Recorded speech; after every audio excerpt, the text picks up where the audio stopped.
할렐루야. 예. 아까 광고에도 잠깐 있었지만 5월 달부터 앞으로 계속 매주 주보에 여러분의 가정예배 자료가 실립니다. 이미 가정예배를 잘 드리고 있는 분들도 계시겠지만 하실 수 있거든. 월요일 저녁에, 이건 교회 결정도 아니고 권고입니다. 월요일 저녁에 가족들이 모여서 아버지나 아들과 엄마, 딸 누구 중에 사회를 보고 인도를 하며 거기 있는 말씀을 읽고 설교 메시지보다도 말씀으로 서로 교제하는 그런 시간을 가져주실 것을 부탁을 드립니다. 더불어 새벽기도가 토요일, 일요일 날 우리 유상보 목사님이 이렇게 설교로 풀 버전으로 녹화를 했습니다. 해서 그대로 같은 시간에 방송되니까 여러분들께서 거기에 참여하셔서 우리들의 새벽기도가 이틀 띄어진 것이 이어질 수 있도록 기도 가운데 협력해 주시기를 바라겠고요. 다음 주가 어버이 주일인데 회의 때 좀 우스운 얘기가 나왔습니다. 이 카네이션을 달 거냐 말 거냐 하는 문제. 나이 드신 권사님들이 당연히 다시겠지만 자칭 젊었다는 어머니들은 안 다신다면서요. 예, 젊었다고 티내지 마시고 꼭 다시기 바랍니다. 아이가 없으면 좀 그래요. 근데 아이가 있으시면 꼭 집에서 자녀가 달아주면 달면 교회에서는 그러지 말고 꼭 다시고, 우리 청년들이 달아줄 건데요. 청년들도 걱정하더랍니다. 그 코로나 시절인데 가까이 가서 달아도 되냐고 그런데요. 근데 숨 쉬지 말고 달라고 그랬습니다. 그러니까 여러분 청년들이 와서 달아줄 때 여러분 숨 쉬지 말고 달 때까지 기다리세요. 예, 그러면 될 것 같으니까 달아주는 카네이션 잘 다시고 그리고 즐거운 다음 주 예배가 될 수 있기를 바랍니다. 여러분이 잘 아시는 대로 실종 6일 만에 발견돼서 온 국민의 마음을 아프게 하고 있는 우리 손정민 군에 관한 이야기. 얼마나 그 스토리가 슬펐으면 그 TV 아나운서가 전화로 인터뷰하면서, 그것도 남자 아나운서가 울음을 참지 못해서 울먹거리는 그런 모습을 보면서 비단 그 마음이 얼마나 아픈지 우리 부모들, 특히 거의 모든 부모들이 잠깐 몇 시간이라도 아이를 잃어버려버린 경험을 가진 분들이 많기 때문에 그 생떼 같은 아이를 6일 만에 시신으로 건진 그 부모의 고통이 얼마나 크겠는가, 그렇게 생각을 하면서 제가 이 일을 보면서도 늘 여러분에게 말씀드렸던 대로 세상에 살아있는 불효자는 없다.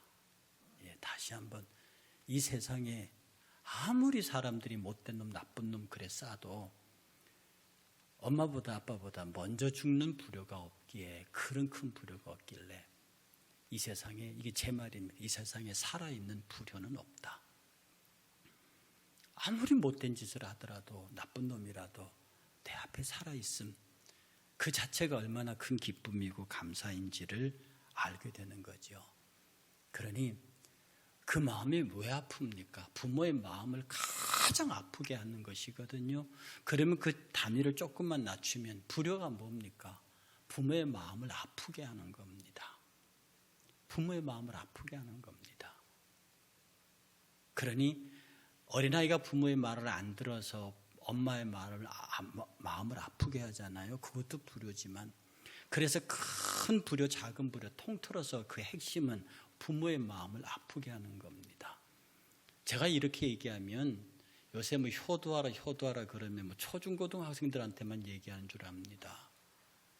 사실 제 지론처럼 여러분에게 늘 말씀드리는 거지만 초중고등학교 때 불효는 불효가 아닙니다. 그거는 교육의 일환이고요. 아니, 초중고등학교 학생들이 뭘 안다고 걔네들이 치는 사고가 사고급에나 들어갑니까? 막말로 걔네들이 대형 사고 쳐봐야 몇백에서 몇천만 원 돈으로 해결할 수 있는 겁니다. 가서 부모들이 무릎 꿇으면 해결할 수 있는 거라고요. 근데 진짜 불효는요, 30 넘고 40 넘어서 부모들 가슴에 대못 박는 겁니다. 형제끼리 재산 놓고 싸우고 부부끼리 싸워서 헤어지는 만에 해쌓고 그리고 형제끼리 이런 일처럼 치고받고 하면, 그리고 아들이 사업 망해서 돌아오고 부모 재산 내놓으라 하고 이런 꼴을 당하면은요, 그 부모, 아니 그렇게까지 갈 거 없습니다. 어렸을 때는 집에 드나들면서 매일 엄마 아빠 얼굴 쳐다보면 인사라도 했죠. 여러분 결혼하고 나와서 부모에게 몇 번 전화하셨습니까? 일주일에 한 번씩 하시나요? 돌아보시나요? 사실 효는요, 어린 아이들부터 가르쳐야 한다는 것이지만 진짜 효의 위력은 장년들에게서 나타납니다.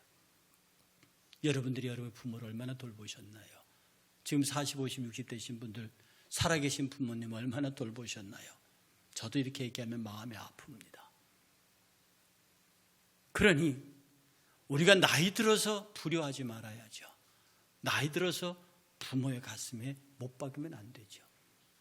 그래서 옛날 우리 선조들은 사람이 어려서는 부모의 옷을 밟고 자라지만 나이가 들어서는 부모의 가슴을 밟는다고 그랬습니다. 지금 혹시 이 자리에서라도 부모의 가슴을 밟고 있는 분이 있다면 하나님 앞에 정말로 진지하게 울어 어머니께 용서를 구해야 할 것입니다.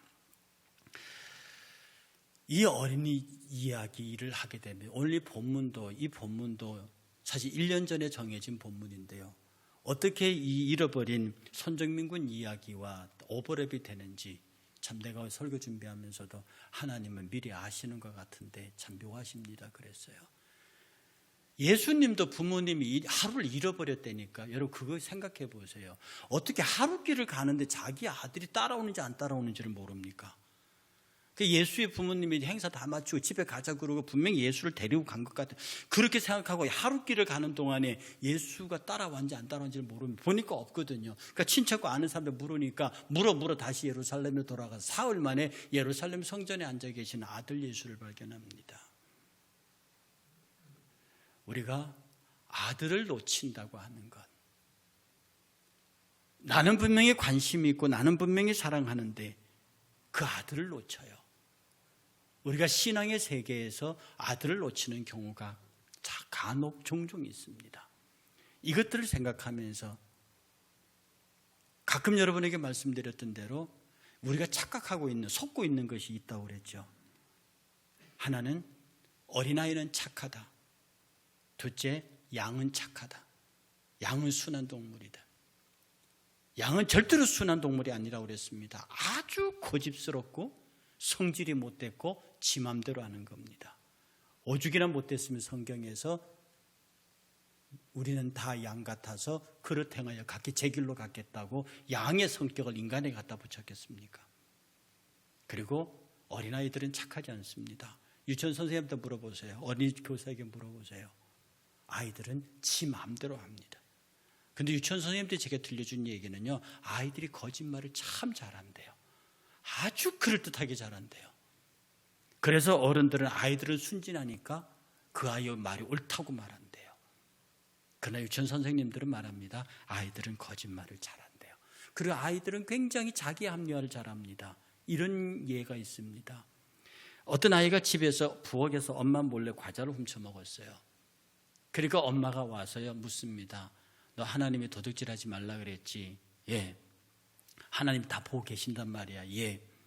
근데 네가 그거 훔칠 때 하나님께서 네 마음속에 뭐라고 말씀하시든, 그랬더니 아이가 삥긋이 웃으면서 하나님이 이렇게 말씀하시더래요. 애야, 여긴 너하고 나하고 둘뿐이니까 두 몫을 훔쳐라 그러시더래요. 아이들은 이렇게 말합니다.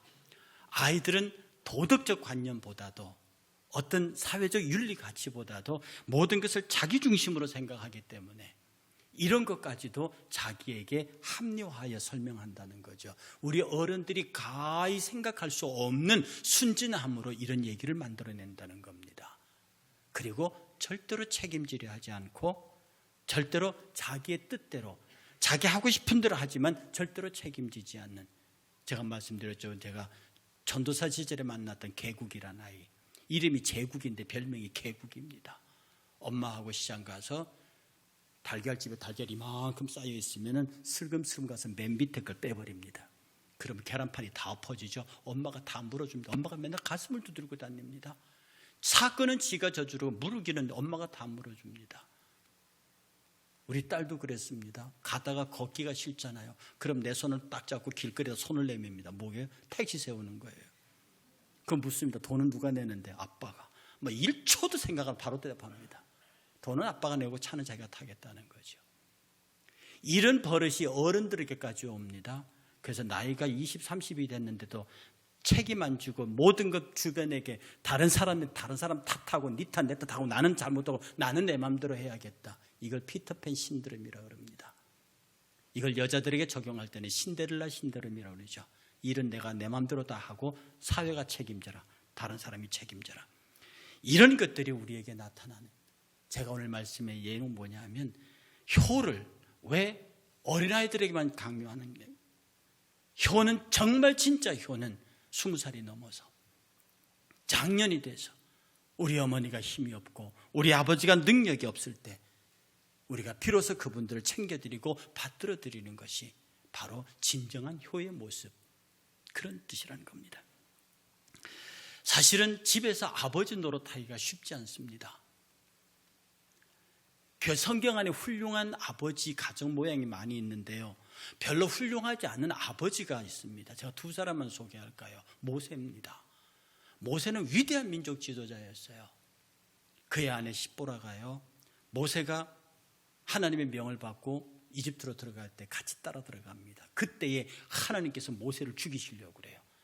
모세를 죽이려고 하나님의 사자가 오니까 거기에 놀란 십보라가요, 그 자리에서 돌칼로 자기 아들들이 할례를 합니다. 그리고는 그 할례의 표피를 집어가지고 모세에게 집어던지면서 당신은 내 피난편이라고 소리 지릅니다.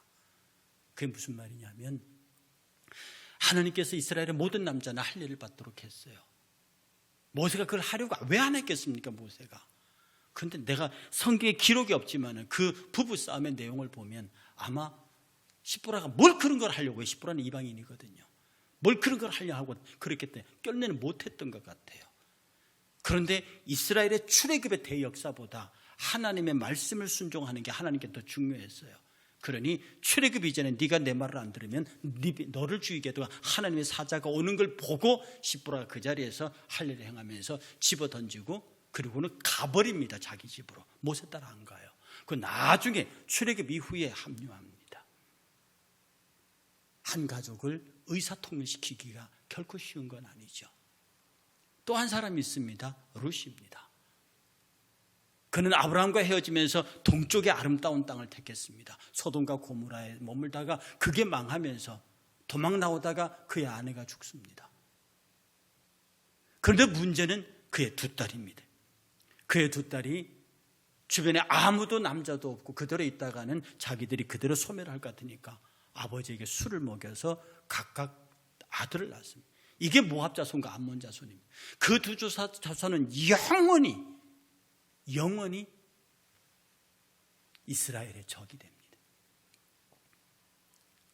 우리가 정말 하나님 앞에서 바람직한 가정, 모세같이 훌륭한 사람, 룻같이 능력 있는 사람도 그걸 못 만들어냅니다.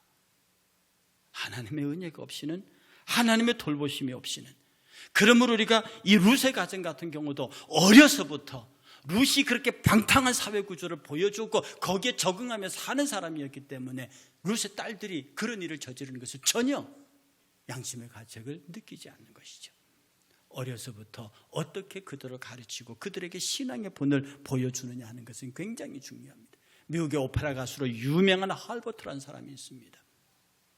그런데 하루는 우연히 자기 아들이 친구하고 대화하는 장면을 엿듣게 됩니다. 우연히 엿듣게 됩니다. 그 아들의 친구가 자랑합니다. 우리 아버지는 우리 시의 시장님하고 대단히 가까운 분이셔. 그럼 아버지가 막 시장과 가깝고 훌륭한 분이라고 자랑하니까 가만히 듣고 있다 아들이 그러더래요. 그러냐? 근데 우리 아버지는 말이야, 이 천지 만물을 창조하신 하나님하고 너무너무 가까워. 그 얘기를 듣고 할버트가요, 그 자리에서 눈물을 흘리며 하나님 앞에 감사했답니다. 내가 늘 부족하고 내가 늘 부족한 사람인데도 그래도 내 아들이 나를 보고 내가 하나님하고 가까운 사람이라고 얘기합니다.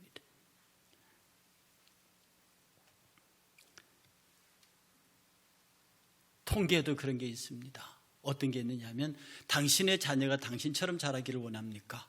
라고 하는 설문을 돌렸더니 부모의 90%가 노 그랬답니다. 나처럼 하면 안 됩니다. 자식을 아끼는 부모의 마음이겠죠. 사실 그리고 어느 부모가 나처럼 되라 이렇게 말하는 부모, 그런 부모 닮으면 안 됩니다. 아이는 태어나자마자 하루에 300번씩 웃는답니다. 그런데 이 웃음이 점점 줄어간다는 거죠. 그 웃음이 줄어가는 책임은 부모에게 있습니다. 그러니 우리가 그러에게 계속 웃게 만들고요, 계속 그가 사랑스러워지기 위해서는 끝없이 그를 격려하고 아이들을 귀하게 여겨야 합니다. 그리고 우리의 젊은이들을 귀하게 여겨야 합니다. 여러분, 어린이라는 뜻이 뭔지 압니까? 어린이. 이 말을 가장 먼저 쓴 사람이 소파 방정원 선생님인데요, 그 어린이라는 뜻은 어리신 분이라는 뜻입니다. 굉장히 높인 말이에요. 어리신 분. 페스탈로지 같은 사람은요, 지나가다가 아이들이 놀고 있으면 이렇게 얘기했답니다. 미래의 훌륭한 사람들이요, 미래의 훌륭한 사람들이요, 재미있게 노세요. 절대로 아이들에게 반말하지 않고요, 아이들이 노는 자리에 돌과 이런 더러운 것들을 치워줘야 합니다. 왜 유치원 선생님들이 아이들에게 무릎을 꿇고 그 눈높이를 맞추는 줄 압니까? 정말 우리들은요, 아이들 앞에, 어른들 앞에 무릎을 꿇고 그 눈높이를 맞춰줘야 합니다. 왜냐하면 그들이 그렇게 존경을 받아야, 그렇게 사랑을 받아야 그들이 훗날에 정말로 아름답고 귀한 사람으로 크기 때문입니다. 성경은 말합니다. 자녀들을 노하게 하지 말라. 노한다는 말은 어른들에게 쓰는 말이에요. 성경에 보면 자녀들아 주 안에서 네 부모에게, 너희 부모에게 순종하라, 이것이 옳으니라. 이렇게 자녀들이 말, 자녀들아 어머니 아버지에게 순종해라, 이것이 옳다. 네 아버지와 어머니를 공경해라, 이것이 약속 있는 첫 계명이다. 이로써 네가 잘되고 땅에서 장수할 거다. 이렇게 말하고 그 다음에 하시는 말씀이 뭐냐면, 아비들아 너희 자녀를 노엽게 하지 마라. 아비들아 너희 자녀를 노엽게 하지 말고 오직 주의 교훈과 훈계로 양육하라. 네 말로, 네 경험으로, 네 학식으로 훈계하지 말고 주의 교훈과 훈계로, 하나님의 말씀으로 그를 양육하라. 근데 오늘 세상의 아비들은요, 자기의 경험과 자기의 기준으로 아이들에게 매질을 합니다. 그리고 아이들을 키운다고요. 여러분, 노엽게 한다는 뜻은요, 화나게 한다는 뜻도 하지만 그에게 나쁜 습관이 배는 것을 방관한다는 뜻도 있습니다. 어떤 주일학교 선생님이 이렇게 아이들을 가르치면서 조그마한 쪽지를 하나 주고 거기에다 성경을 적어서 이게 말씀을 배우자고 그랬습니다. 근데 한 아이가 그 종이를 또르륵 말더니 담배 모양을 딱 해갖고 이렇게 피는 흉내를 내는 거예요. 그러니까 선생님 놀래갖고, 야야 그 담배 피는 건데 그렇게 하는 거 아니야, 그거 선생님 그러고 종이 준 거 아니야 그랬더니, 선생님 죄송해요, 제가 부산에서 얘기합니다. 제가 대청동에서 어제 선생님 봤는데 선생님이 담배 들고 가시길래 저도 그래도 되는 줄 알았어요.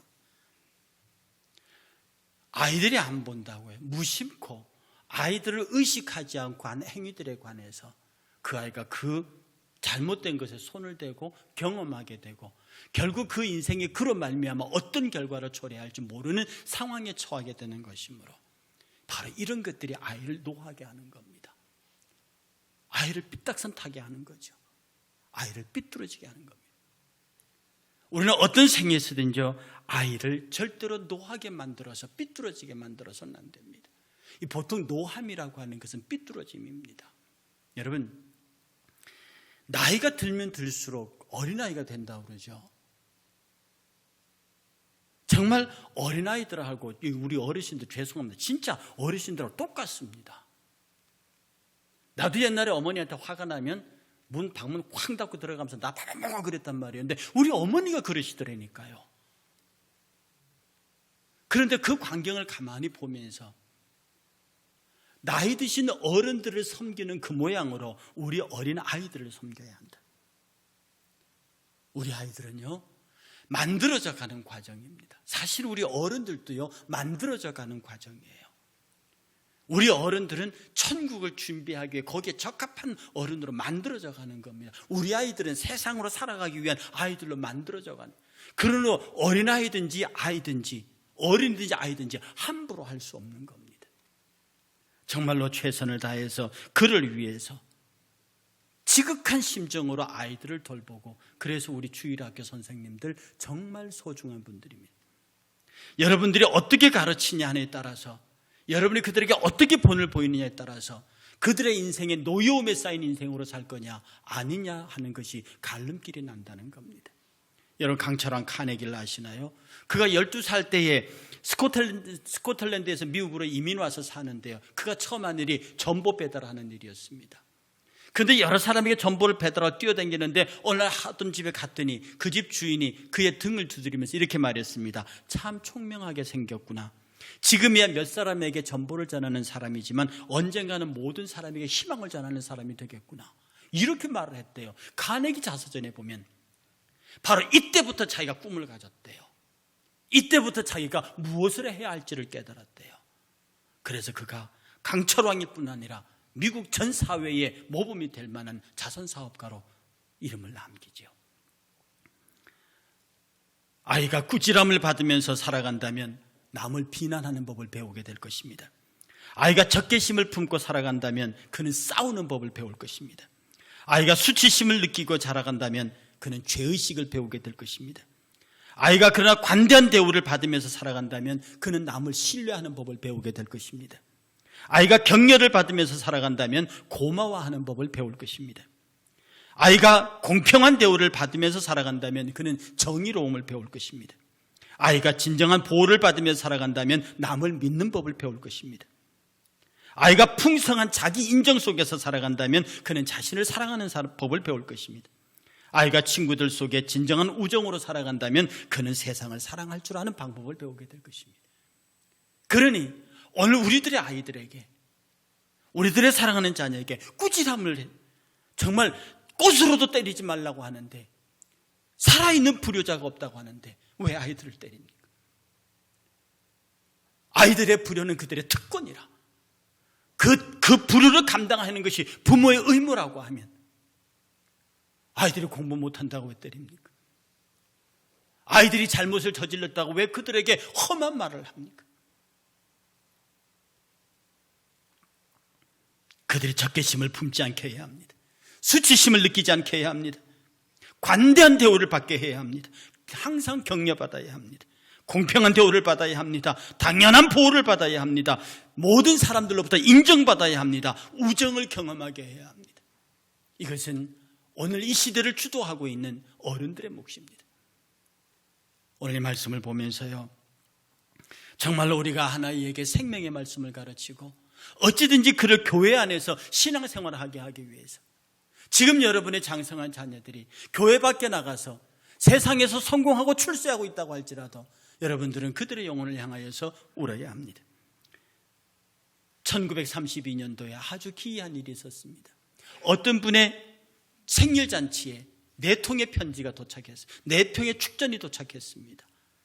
많은 사람들에게 축전이 올 수도 있지만 그 4통의 축전은 그분에게 특이한 경험이었습니다. 그가 젊었을 시절에 길거리에서 주일날 놀고 있는 4명의 아이들을 살살 꼬드겨서 교회로 데리고 갔습니다. 그리고 그들에게 열심히 말씀을 가르쳤습니다. 그리고 어느 날 헤어졌습니다. 그런데 자기가 60이 되던 1832년에 4통의 축전이 왔는데, 하나는 중국 선교사로 있는 분에게서 왔습니다. 또 하나는 미국 연방은행의 총재로부터 온 것이었습니다. 또 하나는 후보 대통령의 비서관으로부터 온 거였습니다. 또 하나는 후보 대통령으로부터 왔습니다.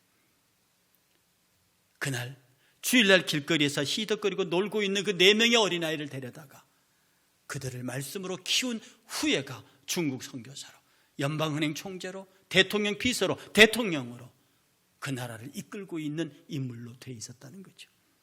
그러니 우리가 왜 그들을 하나님이 전으로 데려와야 하는지, 왜 말씀으로 양육해야 하는지, 여러분이 출세시키기 위해서 이렇게 저렇게 노력하면 출세한 그 아이가 부모를 버립니다. 옛날에 말하기를 젊었을 때, 어렸을 때 하도 속을 썩인 그 쏙쏙이 나이를 놓고 엄마가 울고 있을 때 그 동네의 어른이 말했습니다. 굽은 나무가 선산을 지킵니다. 잘 뻗고 쭉쭉 뻗은 나무는 국가가 가져가고 장모가 가져가 버리지만 굽은 나무가 끝까지 당신을 지킵니다. 그렇게 부모를 위로한 말이 있죠. 그러니 자식이 굶는다 해도 야단칠 거 없습니다.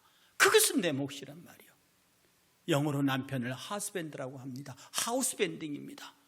경제적으로 사랑으로 꽁꽁 묶어내는 것이 아버지의 책임입니다. 영어로 부인을 와이프라고 합니다. 피복을 짜는 사람이란 뜻입니다. 사람마다 가족 식구에 맞게 적당한 사랑의 옷을 짜서 그에게 입히는 것이 아내의 책무라고요. 오늘 우리 일산교회 모든 성도들은 지금 이 시간 여러분들의 부모를 생각하십시오. 여러분 나이가 40이든 50이든 60이든 살아계신다면 그분 앞에 그분에게 귀히 여기고 오늘 여러분들이 예배 마치고 돌아가서 여러분의 자녀에게, 여러분의 며느리에게, 사위에게, 여러분의 손주들에게 그들의 등을 쓰다듬고 그들의 머리를 쓰다듬으면서 살아줘서 고맙다. 나 앞서지 않아서 정말 고맙다. 그들이 살아있은 그 자체로만 고맙고 내게 일주일에 한 번이라도 전화해 주는 것이 고맙고 내가 전화할 부모가 있으면 고마워. 이것이 나이가 들어도 여러분이 기도거리니라.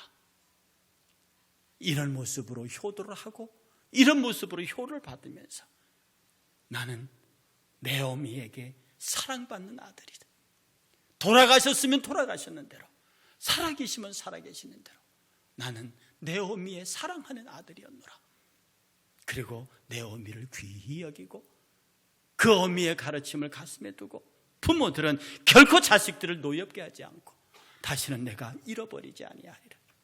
그래서 하나님과 사람 앞에서 아름답게 자라가는 우리 모두가 되시기를, 진실로 우리 모두가 되시기를 주의 이름으로 축복합니다. 다 같이 일어나셔서 570장 부르시면서